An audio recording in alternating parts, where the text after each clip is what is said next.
Mas na Câmara de Limeira não tá tudo tranquilo não, lá o clima tá quente, a gente começa esse café bem quente. A gente vai ouvir agora a Carol Giantomaso trazendo as informações do que aconteceu por lá. Bom dia, Carol. Bom dia, Guilherme, Tayla. Pois é, uma confusão na Câmara de Vereadores de Limeira na última sessão de segunda-feira.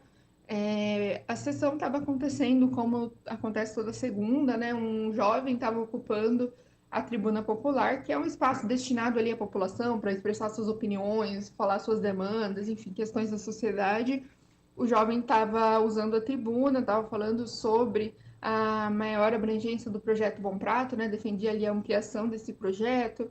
Chegou a falar que ele tinha preocupações, que os vereadores estavam se acostumando ao poder, enfim, deu ali a sua opinião, mas ele foi interrompido por alguns vereadores que disseram que ele não poderia falar mal de vereadores ali e o ameaçaram, inclusive, de processo e prisão. Pediram que o presidente da casa desse voz de prisão a esse jovem, o que não aconteceu, tá? Ele não foi preso. Bom, a Câmara de Limeira informou em nota um tumulto na sessão gerado pelas falas de alguns vereadores. E, segundo a Câmara, também o presidente precisou suspender essa sessão ordinária na segunda-feira e, com o retorno dos trabalhos, a reunião prosseguiu ali com a ordem do dia. O jovem não voltou à tribuna, então ele não conseguiu concluir o que ele estava falando, né? Ele foi interrompido, a sessão foi suspensa e ele não conseguiu terminar de falar. Bom, a Câmara também disse que o presidente da casa, o vereador Everton Ferreira, encaminhou um ofício ao jovem, convidando para falar novamente na próxima sessão, para que ele consiga concluir a fala, né? A próxima sessão acontece na segunda-feira que vem, dia 28, e a gente continua acompanhando, né, para ver o que vai acontecer nesse caso. Mas, de fato, um absurdo, um jovem ali, um cidadão, estava falando a sua opinião, falando sobre suas demandas, e foi interrompido e nem conseguiu concluir a fala, né? Volto com vocês. Obrigado, Carol Giantomaso. Bom, Bruno, então, que situação lá em Limeira, hein? Essa discussão aí entre os vereadores, entre o rapaz ali que fez esse discurso. Como você vê tudo isso? Olha, Guilherme, eu vou destoar um pouco, viu, do que eu vi o pessoal publicando por aí. Eu acho que na realidade houve exagero de ambas as partes ali. E eu vou explicar, eu vou tentar me explicar por quê.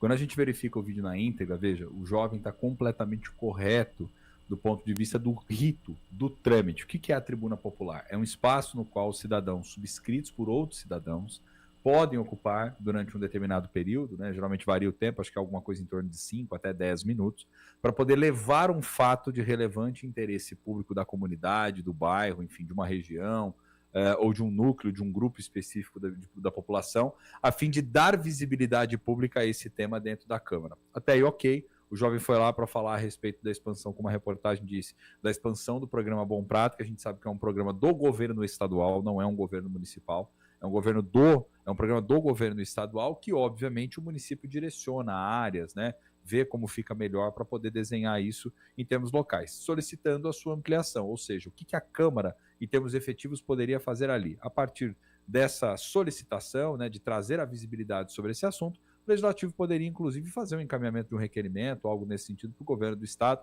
pedindo estudos, solicitando ampliação, vendo a viabilidade, os custos, etc. Isso é dever do Poder Legislativo e função completamente normal. O problema está na parte 2, né, vamos dizer assim, do vídeo, para quem estava acompanhando justamente a sessão. Quando o jovem, de repente, para de falar especificamente do programa Bom Prato e começa a dizer, né, emitir o seu juízo, a sua opinião, de maneira extremamente genérica a respeito do trabalho dos vereadores em si. Dizendo que os vereadores estão agarrados ao poder, enfim, que os vereadores já se perderam no meio desse processo, ou seja, aí você já desviou completamente daquilo que era o objetivo, perceba?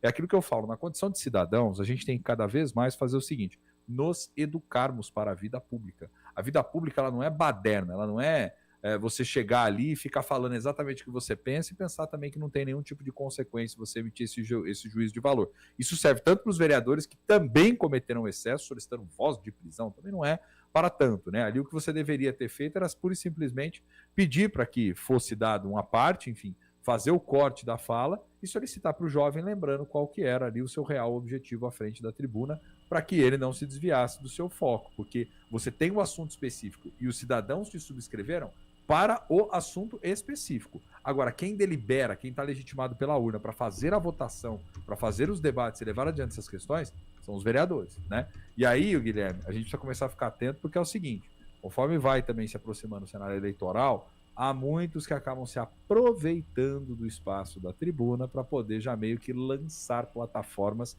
e candidaturas a fim de ganhar visibilidade pública. Então eu acho que, assim, os vereadores poderiam ter agido de maneira mais comedida, no sentido de lembrar o jovem qual que era o real objetivo, de que você não pode ali naquele espaço, naquele momento, ficar emitindo juízos de valor e de maneira extremamente genérica, ainda como for. Se ele tivesse falado algo no sentido do programa, por exemplo, suponhamos que numa hipótese, né, o programa tivesse sido rejeitado pelos vereadores, ou eles não tivessem interesse, ele poderia fazer uma crítica, dizendo, olha, vereadores, vocês não estão prestando atenção nisso daqui, é preciso que vocês prestem atenção, a comunidade tem esse desejo. Mas aí ele começou a emitir juízo de valor de maneira extremamente genérica, os vereadores tripudiaram em cima, e aí eu acho que assim, a gente tem que entender como falar, como se posicionar e o que deve ser dito dentro de cada um dos espaços. Eu posso gostar ou deixar de gostar de qualquer representante, é legítimo na condição de cidadão, mas eu tenho um espaço meu no qual eu posso realizar essa crítica, né? Eu posso fazer na minha rede social, eu posso fazer no meu círculo de amigos, eu posso mandar e-mail para o parlamentar cobrando ele, eu posso fazer no debate, eu posso participar da reunião do partido político, do sindicato, onde eu quiser, e emitir ali o meu juízo de valor. Mas dentro do rito você tem que tomar cuidado, até por conta da própria questão regimental. Então, só em resumo, Bruno, ele até ele pode fazer essas críticas que ele quiser, mas ali não era o espaço para isso, não era o momento para isso, ele poderia fazer isso em Não outro era o momento para isso. Ainda mais de maneira genérica, né, Guilherme? Ele poderia fazer as críticas, por exemplo, se tivesse alguma decisão, alguma deliberação em cima do que ele estava falando, né? É a mesma coisa, eu vou usar a tribuna para falar sobre a necessidade de recapeamento do bairro. Olha, precisa recapear o bairro X, que tem um problema, vereadores. Aí, determinado, eu falo assim, mas vocês também não fazem nada pela cidade, hein? Ó, tem a árvore lá, tem não sei o quê, tem aquilo... Já fugiu completamente do tema, porque aí eu começo a explanar de maneira extremamente vaga. E aí eu aquele papo demagogo, né? A minha opinião. Exato. E aí eu não estou nem subscrito para falar sobre isso. A tribuna ela é muito clara.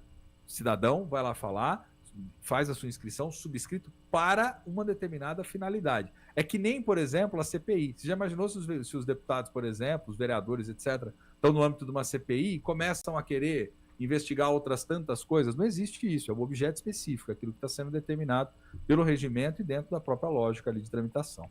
A gente muda agora de Câmara de Limeira para Campinas, né, Tayla? Pois é, hoje tem sessão na Câmara aqui de Campinas, viu, Bruno? A gente destaca um projeto aqui que chamou a atenção, que vai ser discutido hoje no plenário, que é a criação da Rota Turística das Águas na região sul aqui de Campinas. A ideia é incentivar as pessoas a conhecerem locais da cidade que têm atrativos turísticos, e aí inclui várias regiões de Campinas, como Lagoa do Parque do Jambeiro, região do Swiss Park, entre outras. Será que emplaca, Bruno? Não sei se emplaca, mas a ideia é legal, viu? A ideia, em princípio, ela é bacana, até porque você pode criar esses roteiros, pode valorizar algo que diz respeito tanto às belezas naturais quanto aos aspectos mais culturais, vamos dizer assim, do município, criando para isso até um programa, estímulo, enfim, e etc, né? Eu acho que isso é importante e é interessante, viu, Tayla? Agora, saber se emplaca aí vai depender de outros esforços, né? Que não pura e simplesmente a aprovação do projeto em si, né? Aí você precisa pensar como se articula outras políticas para poder fazer com que isso funcione, né? É que nem eu sempre comento, geralmente eu ouço algo parecido, assim, eu vejo, né? Algo parecido em outras câmaras, quando você tem determinados aspectos arquitetônicos ou algumas questões mais artísticas e tal, e você quer colocar isso como um roteiro, valorizar a visitação e etc, né? Você pode até ter o projeto, mas se você não tiver algo subsidie, né? Para divulgar ou até mesmo para desenvolver ações específicas ali, acaba se tornando uma letra morta, né? Então é importante que a gente tenha não só o projeto, mas as medidas que posteriormente virão para que isso se torne realidade do município. Tá certo. Bruno Silva com a gente aqui no nosso Cafezinho com Política. Bruno, obrigada, viu, pelas informações. Ótima quarta aí para você. Imagina, eu que agradeço. Forte abraço para você, Tayla, né? Também para o nosso querido amigo Guilherme e os nossos ouvintes aí. Até amanhã. Até amanhã. Até amanhã.